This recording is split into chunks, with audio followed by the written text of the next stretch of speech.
So it's funny when we started to plan this out, Kevin plans his sermons out, I don't know, 8 months in advance. And so when we were trying to schedule the perfect day for senior recognition, graduation fell right in between his study on Daniel. And he was like, I don't want you to do that. I want to do Daniel. I want to finish Daniel. We can't do it in the middle because he thought I would do something different. But I'm going to continue Daniel because it falls perfectly in line with recognizing students and giving them life advice. So if you don't know what Daniel 6 is, then you're in for a treat.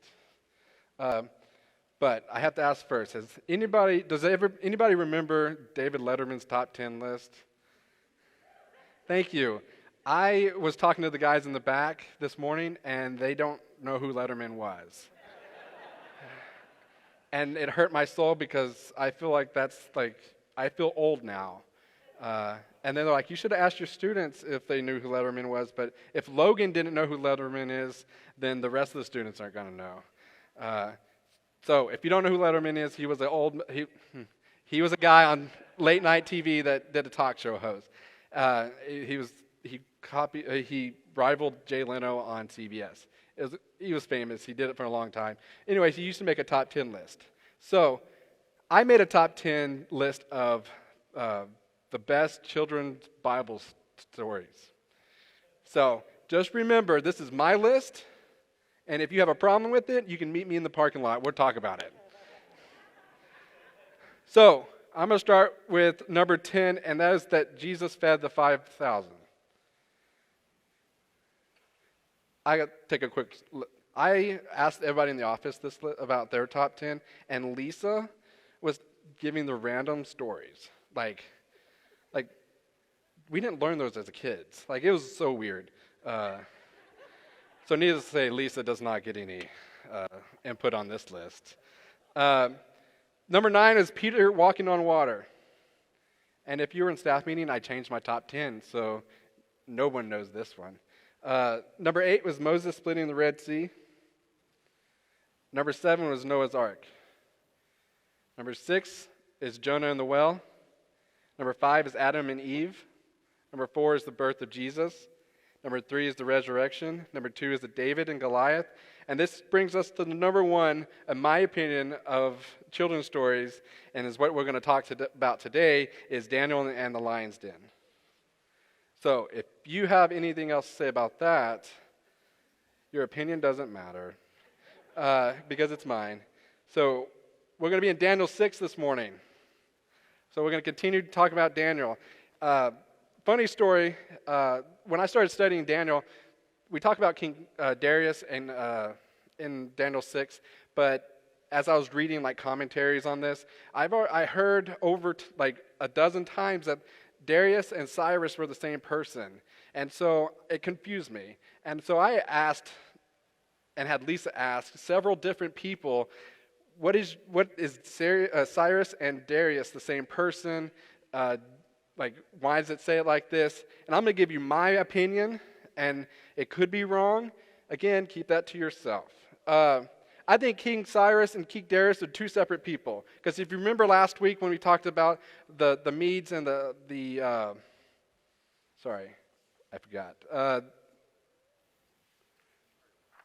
Persians. The Medes and the Persians infiltrate Babylon. They take out Babylon. And so there's two different territories taking over, so they have two kings. So I think they reign at the same time.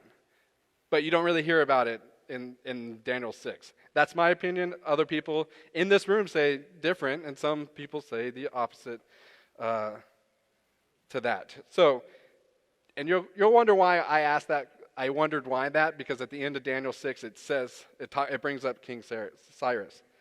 All right, we're going to start in Daniel 6:1. Darius the Mede decided to divide the kingdom into 120 provinces, and he appointed a high officer to rule each province. The king also chose Daniel, the other, as administrators to supervise the high officers and protect the king's interest. Daniel soon proved himself more capable than all the other administrators in the high office because Daniel's great ability, and the king made plans to place him over the entire empire.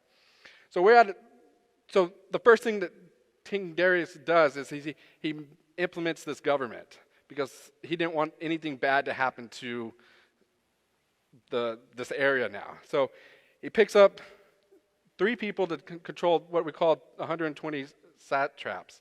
And I made a graph to kind of explain this a little bit better. Yeah, I know. This is the government that was happening. But Daniel was so good, such a nice guy, that King Darius liked him, that he was about to put him above the rest of them. He was going to have his own place in this lineup. And so, because Daniel was good, he was a good guy, people liked to be around him, he was easy to work with. And everybody loves working with somebody that's easy to work with, right, Lisa? So it put him above the rest of them, and he was going to have his own control over something. We'll keep reading. Then the other administrators and the high officers began searching for some fault in the way Daniel was handling his government affairs. But they couldn't find anything to criticize or condemn. He was faithful and always responsible and completely trustworthy. So they concluded, our only chance of finding grounds for accusing Daniel will be in connection with the rules of his religion. So could you imagine that? That Daniel is such a good guy. And we know that Daniel wasn't perfect because there's only 3 people that are sinless in the Bible, and that was Adam and Eve before they fell, and then Jesus. Those only 3. So Daniel wasn't like a perfect guy. He wasn't, he didn't have, he had sin in his life, but it didn't consume him. He was such a good guy that the king noticed it. But it made the other ones jealous. And we all love a good jealousy story, right? We turn on our TVs and we see these soap operas, or Lisa watches 90 Day Fiance, and it's things like that entertains us. Well, it's about to get real juicy because these guys get mad and they make up a plan to take down Daniel.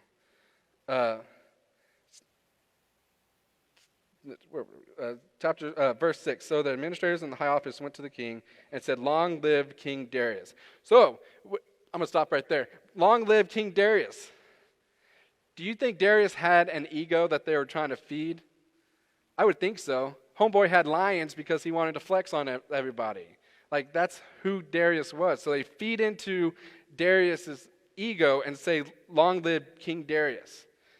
And then they tell him, "We are all in agreement, we administrators, officials, high officers, advisors, and governors, that the king should make a law that will be strictly enforced. Give orders that the next 30 days, any person who prays to anyone, divine or human, except to you, your majesty, will be thrown into the dens of lions. And now your majesty issue and sign this law so it cannot be changed, and official law of the Medes and Persians that cannot be revoked." So King Darius signed the law. So they had to come up with an idea that what was going to bring Daniel down. And this is how I want to live my life, is that they knew the only way to get to Daniel was to attack his relationship with God. How powerful is that just in that? Is that that Daniel's relationship and obedience to God was so strong that they knew the only way to bring him down was to attack that. And so once they make up this lie, this scheme, and tell the king, no one can pray to anything but you, any god, any person, but King Darius. But verse 10, but when Daniel learned that the law had been signed, he went home and knelt down as usual in his upstairs room. And with its windows open towards Jerusalem, he prayed 3 times a day, just as he had always done, giving thanks to God. I think this is one of the most important parts of this scripture is that Daniel was presented with this ultimatum that if he prayed against King Darius, that he was going to be thrown into a lion's den. He knew what was happening. But instead of being afraid, he had more faith in his relationship and obedience with God than he did dealing with something on the outside. He said, not happening. I'm still going to go home and pray. I don't know if I could do that. Lions, I've seen it. I've seen Tiger King. Those things, not safe, especially if they're hungry. And the lion's den, they're hungry lions. Like, I don't want to deal with that. And I may have to pray in private. But Daniel didn't do that. He took comfort in his relationship and did not fear on the outside, what was happening on the outside. And so because of that, in verse 11, then the officials went together to Daniel's house and found him praying and asking for God's help. So they went straight to the king and reminded him about his law. Did you not sign a law that for the next 30 days, any person who prays to anyone, divine or human, except you, your majesty, will be thrown into the den of lions? And the king, yes, the king replied, and that decision stands. It's official law of the Medes and Persians that cannot be revoked.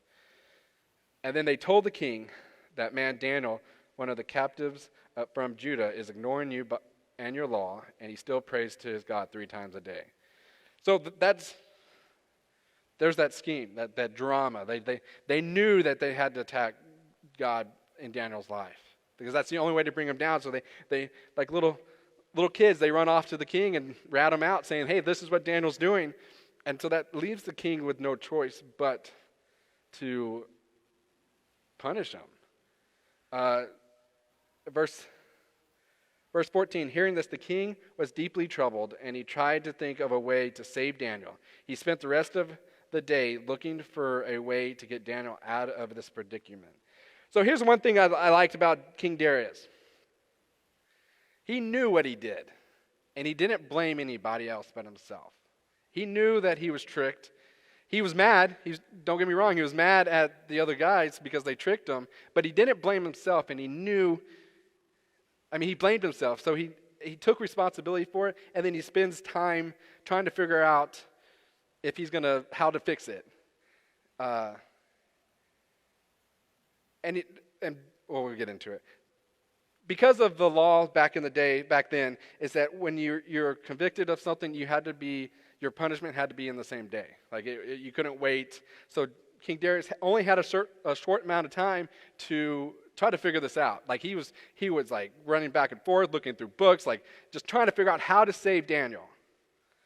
And because of the short amount of time that Daniel had to be thrown in after he was convicted, that he ran out of time and was like, I can't do it. He could not do it. But here's one of the most important part of this chapter, and I think when you're a kid, you look past this part and you think the lions, God protecting Daniel in the lion's den is the most important part of the thing. It's important, but I think, in my opinion, this is the most important verse in this chapter. So at last, the king gave orders for Daniel to be arrested and thrown into the lion's den. The king said to him, may your God, whom you serve faithfully, rescue you. A pagan king told Daniel that his God that he serves will protect him. He knew it. He saw it. He saw that God was working in Daniel's life. So the example that Daniel's left for the king that did not believe in God at this time saw it. He witnessed God's work in Daniel's life. Jonathan, you're about to go to college. The next couple years will be the hardest part of your life. But I encourage you to continue to bring people breakfast in bed and be an example of Daniel. That's a metaphor. You don't have to actually do that. But you're a nice kid. But be an example to the people around you. Because it's not going to be easy once you hit the road to college, basically.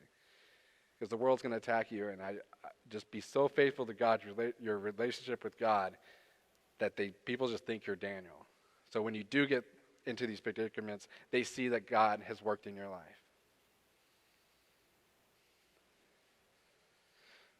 So, verse 17. A stone was brought and placed over the mouth of the den. The king sealed the stone with his own royal seal and the seals of his nobles so that no one could rescue Daniel. So I didn't know this, but apparently right before I started working here, Kevin did a nerd corner on these scrolls and these signets and all this other stuff. So I walked in there and I asked, hey, do you think King Darius had a ring, or did he have like a scroll little thing? Good news for you, I can Google it, and I found the actual King Darius signet that he put on the rock that he put in front of the lion's den. I know. You notice he put a lion there? For some reason, kings back then just thought flexing would by having lions was a thing. Like, it's just a weird thing. I don't get it. But this is what he rolled over. So they would make this, they would either get clay, they would get wax, or they would get whatever soft like stuff they could do, and they would roll it over. And basically the seal makes it an official document. And I was like, man, that's a lot of work. When Amanda and I got married, she thought it was a great idea to do the wax seals on the back of the invitations, and that's not a good idea. So if you're planning on getting married soon, I'm going to try to talk you out of that because it's messy, and it's no one cares about what's on the back of your invitations. So this is King Darius' seal. And so once he put that on there and rolled it out, they couldn't do anything. They couldn't open the cave. They couldn't go in there and like attack Daniel themselves. They couldn't do that because it's an official sign. Like the king signed it. You couldn't go in there and change that because officially the king has put his mark on it. So verse 18. The king returned to his place and spent the night fasting, and he refused his usual entertainment and couldn't sleep at all. So I know that doesn't seem like a big deal, but kings used to have like these parties every night. Like, it was weird. Like, why do you have to party every night? I don't want to party one night a week, and this guy's doing it every night. Like, why? And so he was so distraught about what was happening, he told him to leave. He didn't want the food. He didn't want the entertainment. So that's what makes this a big deal, is that the usual thing, it bothered King Darius so much that he didn't want his like basic life. Like he was just so stressed out. Verse 19. Very early the next morning, the king got up and hurried out to the lion's den. And when he got there, he called out in anguish, Daniel, servant of the living God, was your God whom you serve so faithfully able to rescue you from the lions? And when I read this like 1,000 times in the last week, and in my head, my first thought was, would it be funny if Daniel just sat there and didn't say anything while the king was crying out for his name? And be like, gotcha, I'm still alive, and pops out. Like, that's what I would do But again, it's another example that God was in control and that God protected Daniel, and is another example to the king. Such a big deal that later on that they make a decree that they have to follow now, that believe in the God of Daniel. Verse 21, Daniel answered, long live the king. God sent his angels and shut the lions' mouths so that they would not hurt me. For I have been found innocent in his sight, and I have not wronged you, your majesty. So even though that Daniel was thrown into a lion's den, he was still like respectful to King Darius. Like, you cross me on like Madden, I'm going to be mad at you. This guy was thrown in a lion's den, and he still was like, what's up, man? We're good. Like, that's crazy. Like, it blows my mind. Then, let's see. 23. The king was overjoyed and ordered that Daniel be lifted from the den. Oh, here's another question I had, and I actually texted Brennan about this the other night. If you don't know this, Daniel is about 80, in his upper 80s at this point. I know, it probably doesn't seem like it. In children's church, you didn't get taught that. He's an old dude. And my question to Brennan was, do you think they actually threw this old man down in a hole? And then Brennan answered the Brennan way, and I kept looking. And because, 85, 80, up in your upper 80s, you're going to hit that ground. And you don't hit the ground as you did when you're 18. Heck, I fell off of Grace's hoverboard last month and broke a toe. Like, things like that happen as you get older. Daniel was so, 85, but what I found is that, things were different back then. So I think they actually did throw Daniel into the lion's den. He did bounce off the ground, but he was still good,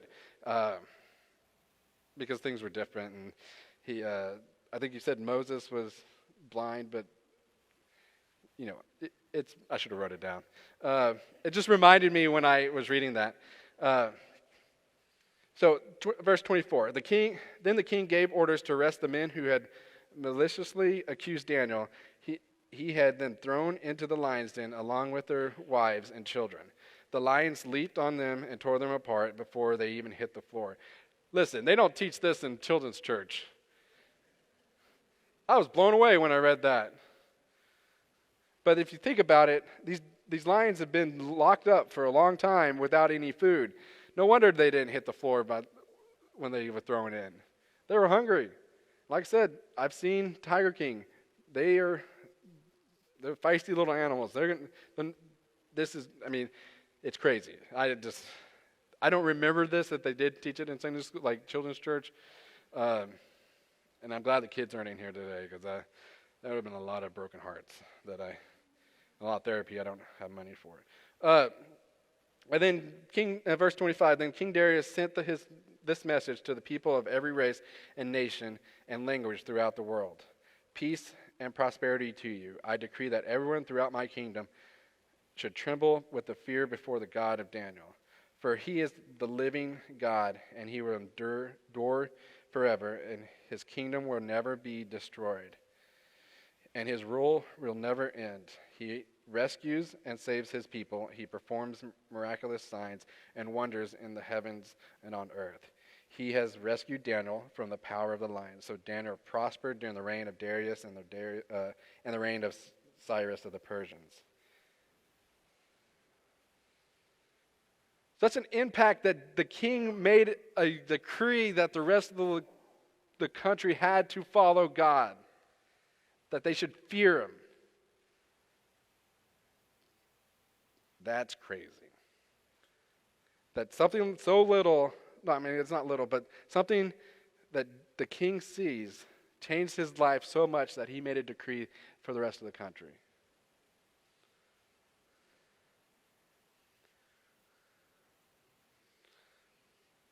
So, as the band comes up, I have 2 more points that I'm going to make, but I want Casey to play behind them. Jonathan, we already talked about being an example of God, like Daniel. But there's one thing that I never realized until I sat down and really dove into this, is that the King Darius spent a whole afternoon, a whole evening trying to fix something that he did. And he couldn't do it. But you know who did fix it? It was God. So whether you're going through something in life that you're like, man, I just need to pray about this, or if you're praying for someone that doesn't go to church, that doesn't have a relationship, or maybe you're dealing with some sickness or some illness that you're like, I don't know what else to do. Just know that God, the God that protected Daniel in the lion's den when the king who made the law couldn't do anything, fixed it. Because that's the God we serve. When man can't fix it, God will.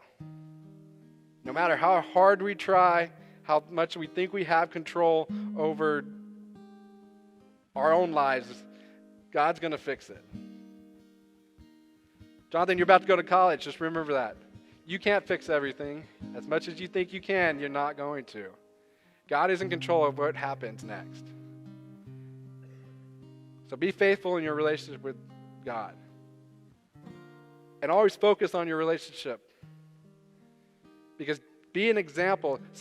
You're going to go into schools that you're going to be the only example of God that people see.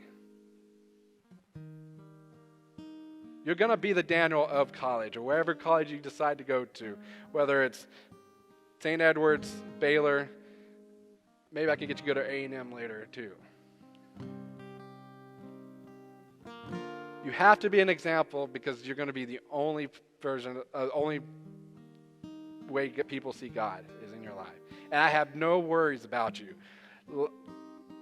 Like I said, I've done this 11 years. There's students that leave youth ministry, and you're like, I'm never going to see them again. And you just worry about them. I still follow them on Facebook, and you see what they're at in life. And you're like, oh, they're not in church anymore. Jonathan's not one I'm worried about.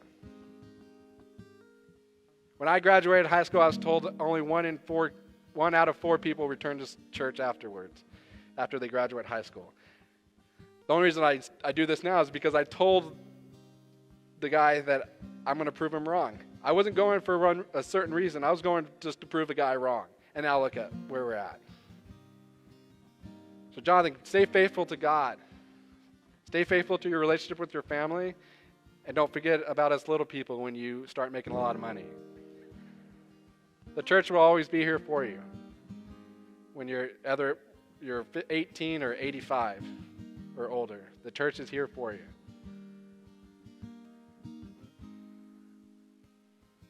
Father God, thank you for today, Lord. We lift up Jonathan. We lift up Serena, David, Anthony, as they start this next chapter in their life, Lord, that they go out and be examples of what the God we serve. And I pray that you guide them in the direction that they need to be, and that they open their hearts to see where you have them at, Lord. I pray in all this. Amen.